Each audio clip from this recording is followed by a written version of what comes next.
Hello, everyone, and welcome to the Golden Astrologer Podcast. Today is Monday, the 4th of March in the year 2024, and I'm Deb McBride, broadcasting from a lovely, sunny, bright, blue Monday morning in Escazú, Costa Rica.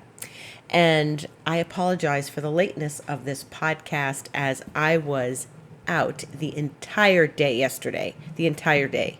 So I went out, not that you care, but I went out yesterday morning at 10 a.m. to the coffee fair.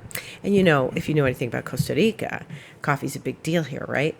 So this is an annual fair where the coffee brands come, and they're mostly the small brands, and they come and, they're there if you're a cafe owner and you want to try their coffee.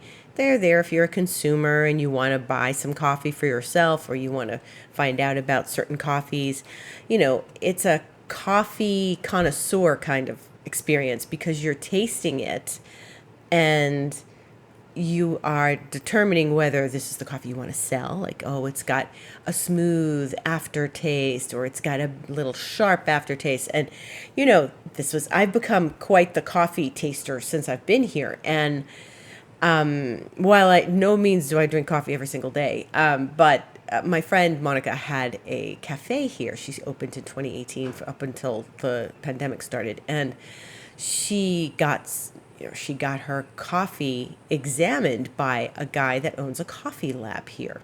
And I got to go to the lab with her, and we did a coffee tasting. We didn't know which one. It was a blind tasting, and they're standing there in lab coats, and they've got this whole plate of coffee, like table full of coffees, and you're tasting them, and they might tell you where it's from, or they basically don't tell you a whole lot about the coffee, and then you decide. Well, I was able to pick out the ones that were not good, and I was also able to pick out the ones that have a honey.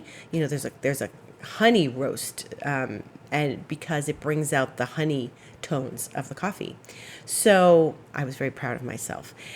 Anyway, so we went yesterday, and the coffee that I buy, and that most of us where I live buy, is this coffee from the lab, and it's this guy named Donnie, and he used to live in New York actually, but he's from here, and his lab does all these tests for various coffees and things, and they roast, and it was so nice to see him there, and his coffee is really, really good. And when I tasted his, a comparison to other coffees, his really has a smooth ending on your tongue. There wasn't that acid taste afterwards. And it makes a difference. It makes a difference. Once you taste a few, you get to know. But anyway, that was part of the day, and then we went out to lunch, and then I went to a cacao ceremony last evening with my mentor and her husband, Yerlin and Kenneth, and it was really lovely, and it was a sound bath, and it was really, really beautiful. So that was a nice, calming part to the day after tasting all sorts of coffee early in the morning. Well, it wasn't that early, but it was early enough for me. So I was out all day, and I got home like shortly before 9 last night after going out at 10. So I wasn't going to do the podcast last night. So thank you for your patience. Yesterday was a Venus square Uranus day because Venus is in Aquarius and Uranus is in Taurus. And we are in the phase where Venus is starting to wind down her trip through Aquarius for this year.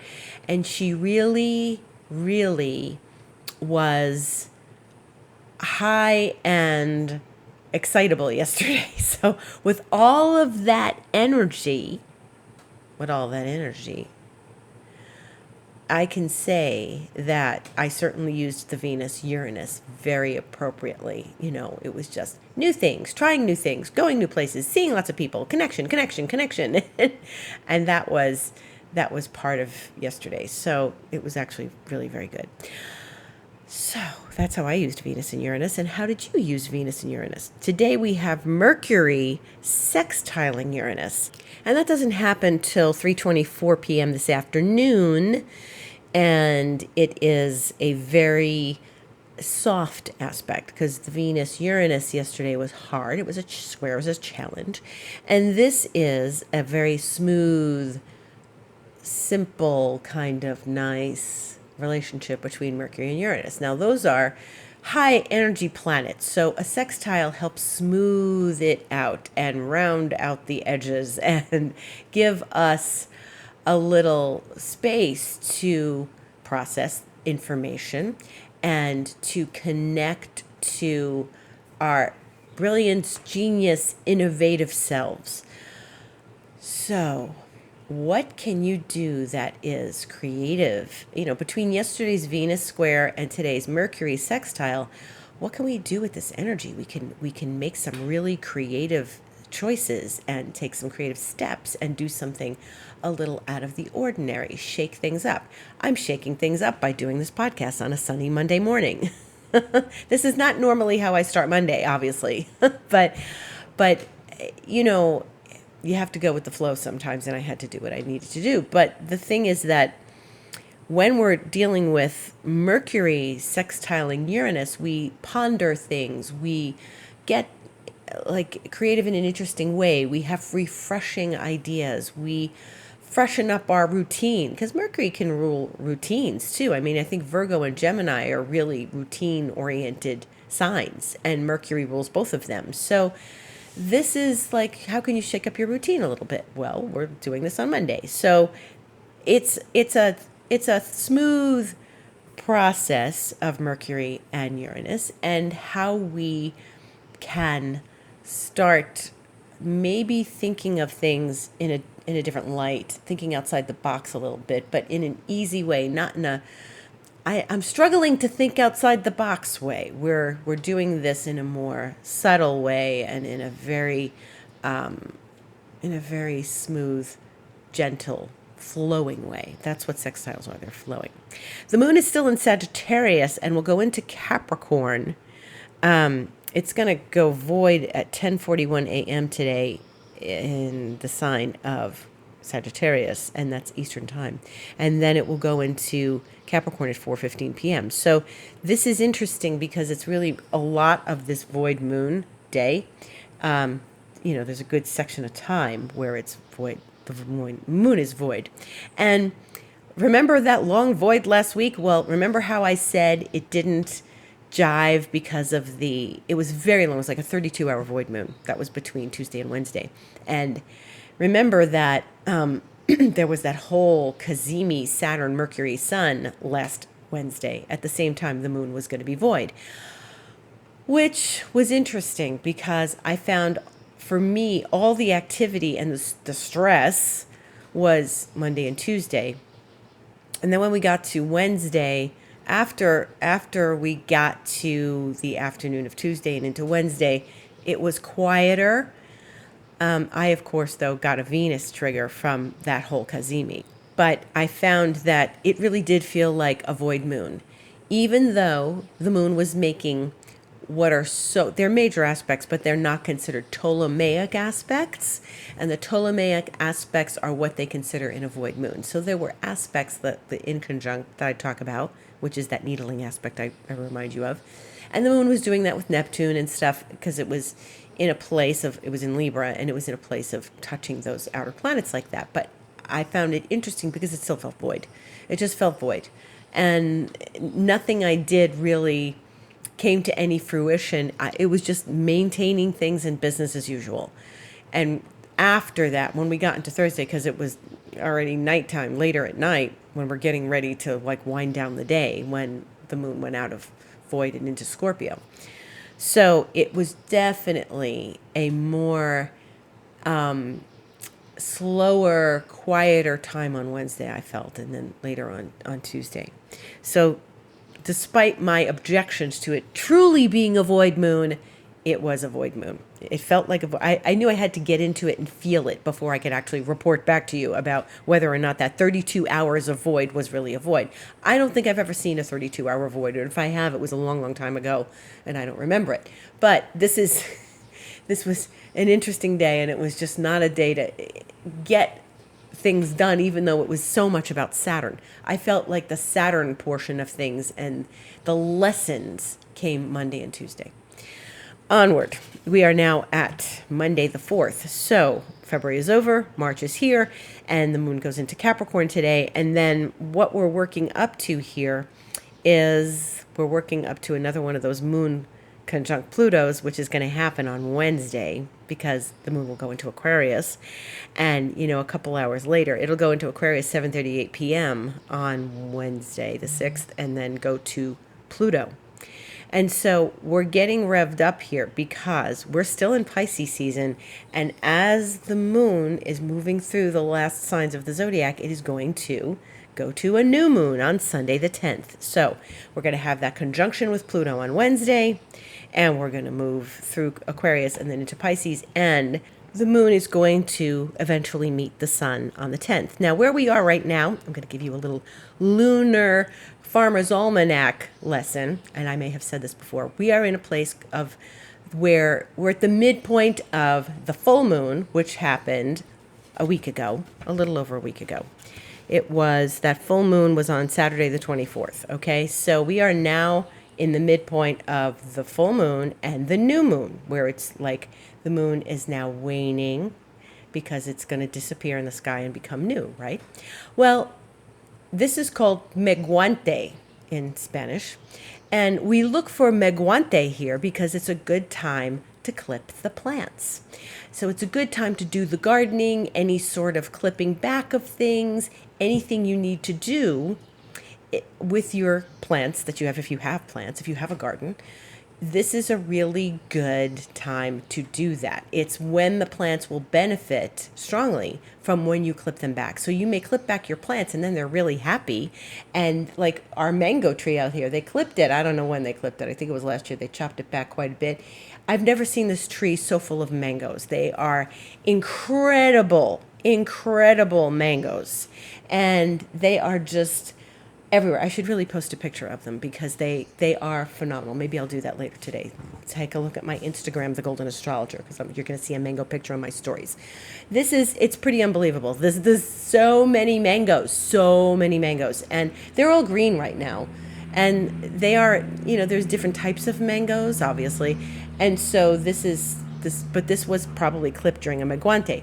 I went to an orchid show on Friday, and I met a gentleman who handles like organic products, and he was explaining how to clip your plant and then put this wound salve on the plant. It's a turquoise color that he makes. He makes it, and it's all organic, and it helps keep the bacterias and the funguses away, but it's natural. So it's really good. To help the plant when you clip it back. Like he was saying, roses are really good with this. When you clip the roses, and you have to clip roses because they get wild and they get crazy and they don't necessarily bloom. So you clip them and you put a little bit with this on, from your finger on the plant where you've clipped it. So this is gardening tips at the Golden Astrologer. So when you want to clip your plants, you want to go between the full moon and the new moon, not the new moon and the full moon, but when the week between the full moon and the new moon. And that's where we are right now. I think meguante was actually yesterday, but it's like a couple days on either side, right? Like any sort of lunation. So this is good. I guess it's the fourth quarter, but maybe it doesn't always work out that way. So yes. So now getting back to that new moon in Pisces. So the new moon in Pisces is going to happen at 20 degrees Pisces, which means that right now we're like 15 or so degrees Pisces because we are at the midpoint of Pisces season. And our sun is about 14 degrees Pisces. And by the time it gets to Sunday the 10th, it will be at 20 degrees Pisces, which means we have 10 days left in the sign of Pisces before we go into Aries, right? So this new moon I want to talk about because it's Sunday and it's 20 degrees Pisces, and the sun and the moon will meet at 20 degrees Pisces at 5 o'clock a.m. on the dot Eastern time. Now, that is also the day that daylight savings time begins. So no more winter time, no more standard time. Daylight savings time begins, in the United States anyway, at the wee hours of Sunday the 10th. Here, we don't do daylight savings time, so I will now be 2 hours behind Eastern time.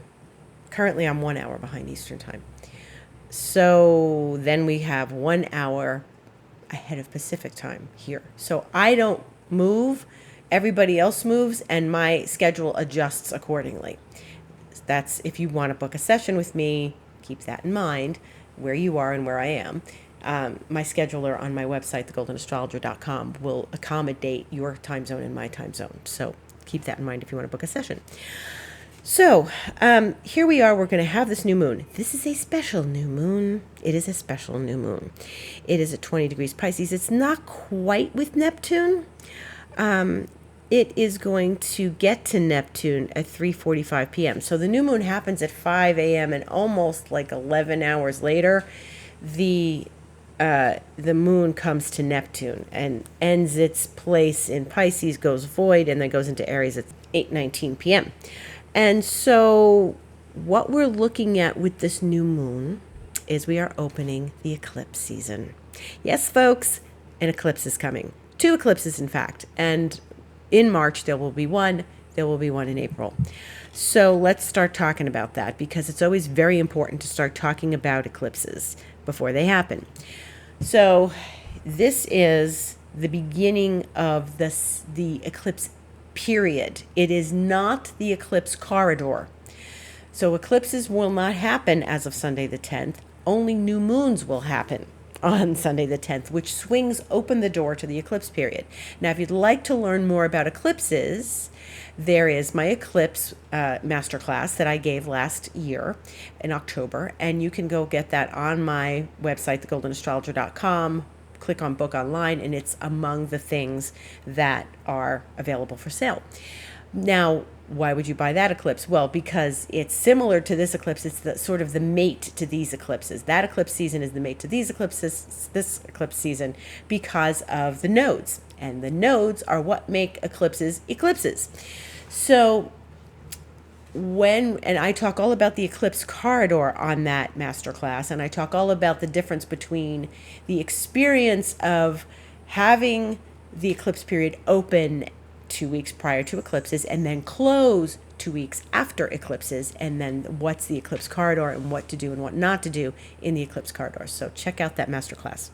And this is Pisces, but the eclipse is going to be a full moon eclipse, okay? And it'll be 2 weeks later, and it will be on Monday the 25th. So Monday the 25th, there is a lunar eclipse. It's a full moon, of course, because lunar eclipses are always full moons, and it will be in Libra. This is where the South Node is, in Libra, right? So this is a South Node eclipse.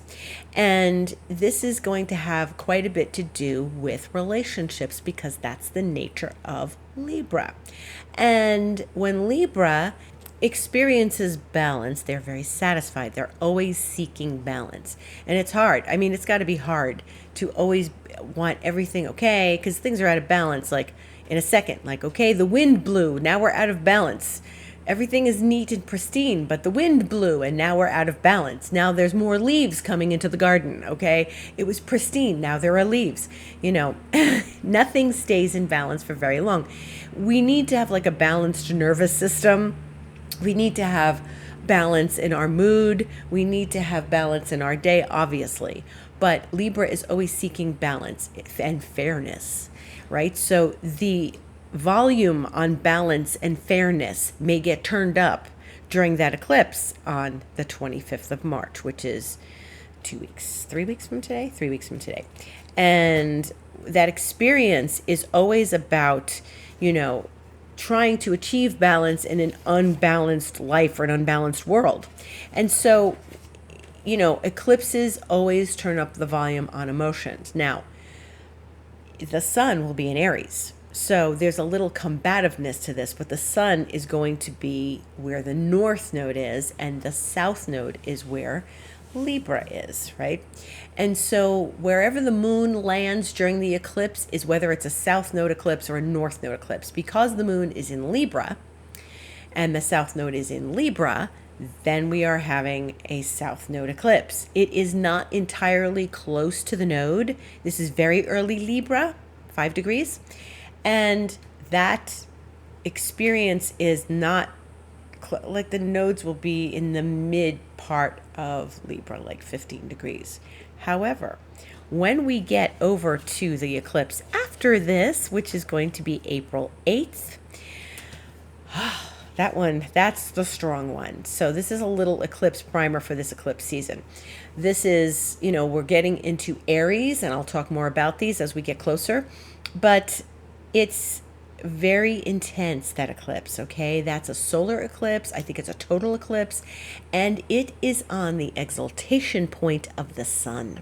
So the sun, as we know, rules Leo, but it gives us the strength in Aries. So it's one of the strongest places in the zodiac for the sun. So the sun is in that fiery, sunny place at 19 degrees Aries. That is the exaltation point of the sun. And that's where the eclipse is going to be. So this is a solar eclipse on April 8th. And so that's the powerful one. So Aries, fiery, hot-headed, impatient, insistent, let's just do it.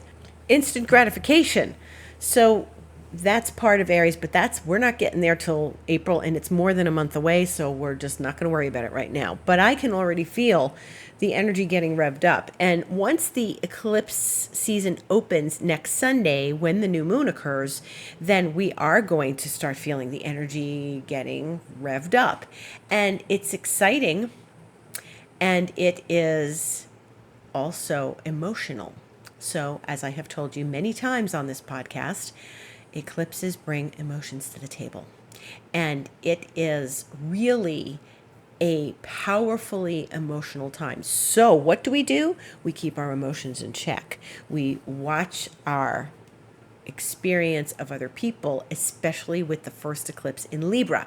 We must watch how we are relating to others, the back and forth, the conversation, the things we say, how people can get triggered, how we get triggered, because it's an interactive eclipse. Because, first of all, it's a lunar eclipse. And lunar is always I and you, the sun and the moon, opposite. Okay? They're the people at the opposite ends of the table looking at each other. When you are in the experience of an opposition eclipse, like a lunar eclipse, and you are getting things like Aries and Libra, which is I and us, me and us, and me and you, then you have to watch the dynamics in your personal relationships. And it could be in your work relationships, your colleagues, it's you and the other person, but you have to own and take responsibility for your part in the dynamic.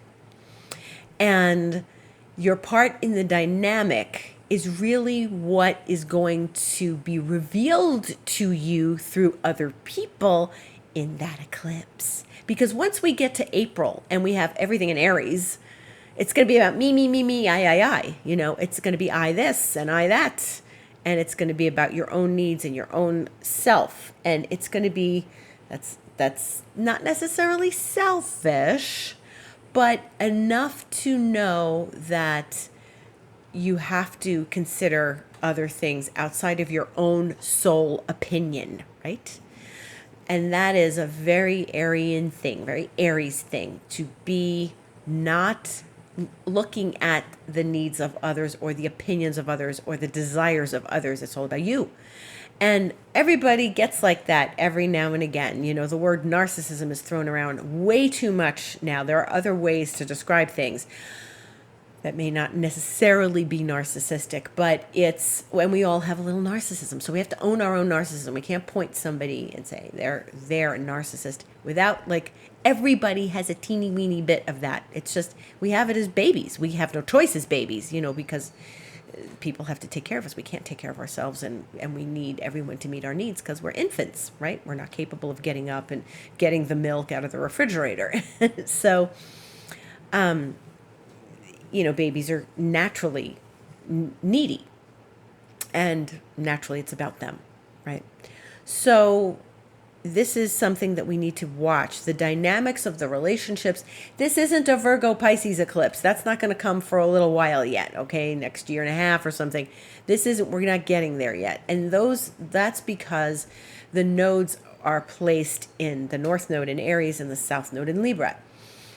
The other thing is people pleasing. The South Node in Libra goes out of their way to make harmony and to make balance and to make people happy. And sometimes you go out of your way to do that and it doesn't work. Okay, so if it's not going to work, then you have to take care of your own needs first. And that's where, this is very important, that's where the thin line comes between taking care of your needs and being selfish. You have to know where you're doing that. And so the North Node in Aries is always going to say, you got to take care of you before if you're making yourself sick, taking care of other people's needs, then you're doing you're people pleasing and you're doing the wrong thing. And you think that you're going to be liked or be appreciated or be more loved if you take care of everybody else first, but that's not necessarily the right thing to do. You have to make sure that you're in a healthy place emotionally, or else you're not going to be able to take care of anybody. So for example, or if you're physically not in a healthy place, you can't take care of your kids because you're physically in bed because you're sick, because you've made yourself sick, taking care of everybody else and putting their needs before yours. So this is where we have to be very aware. It doesn't mean we're selfish by taking care of our needs. We have to do it because then your cup is not full for anyone else. So this is what we're watching through these eclipses in this season, the I and the you and us. And when I took this masterclass with Melanie Ann Layer last week, which was phenomenal, she repeatedly says, this is her mantra: for me, for you, for us, we rise together. For me, for you, for us. So it can't all be for me. It can't all be for you. It has to be for us. But first you have to take care of your needs. Then you take care of the other person's needs. And then it's together. For us, we rise together. And she said that many times. And she that's her perspective. That's how she does things. And I think she's a Sagittarius. She's not Aries, Libra. This is something very important that we all need to pay attention to. So you may hear me say that a lot through the eclipse season. And the other thing that's happening, there's other things happening this week other than the swinging open of the door. Yesterday, Venus squared Uranus, as I said, but Venus and Mars are still very close together in Aquarius. And then Saturday, the 9th of March, Mars will square Uranus. So that Mars is not long behind Venus, right? Mars is like trotting behind Venus on the running field, right? So Mars is going to square Uranus 5:55 p.m. on Saturday the 9th. This is a very important aspect because they are hot-headed. Okay? Here we are, hot-headedness. And with the door swinging open to the eclipses, I think there could be some heat.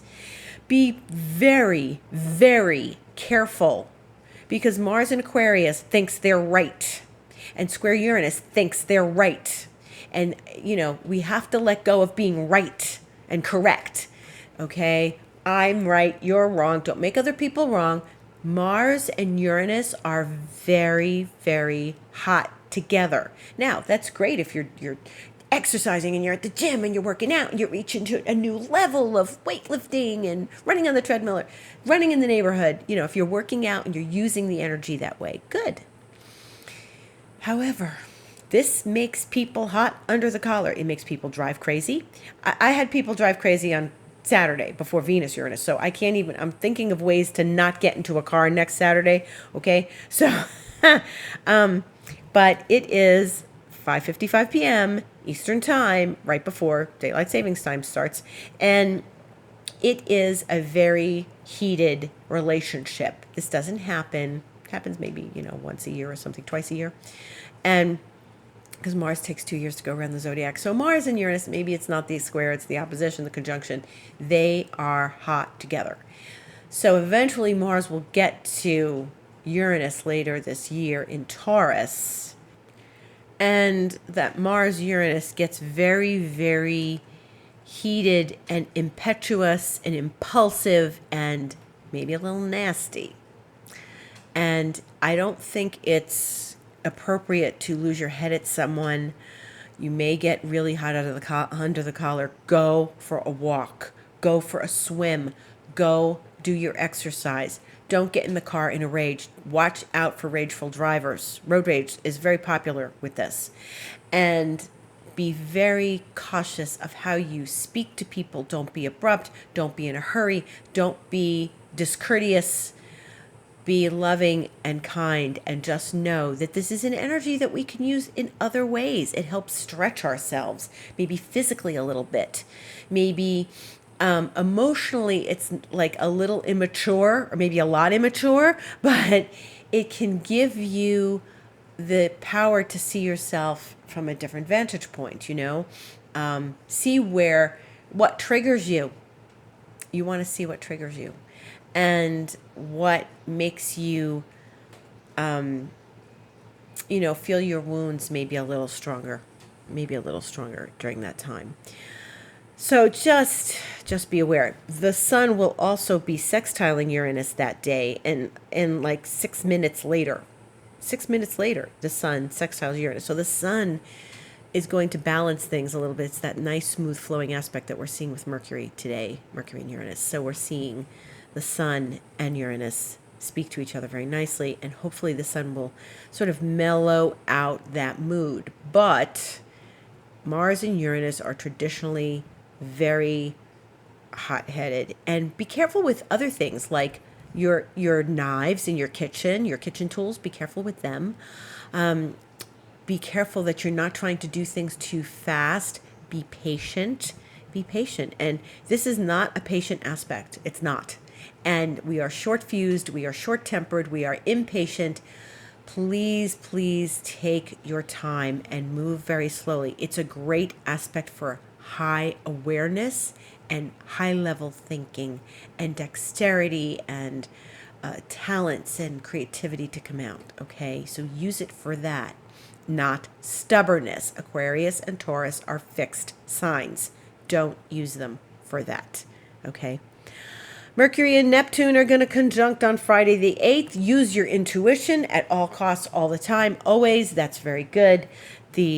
Our intuition is going to help guide us through all of this Mars-Uranus, opening of eclipse season. So things get a little hotter later in the week. But right now, enjoy this creativity that we have for ourselves.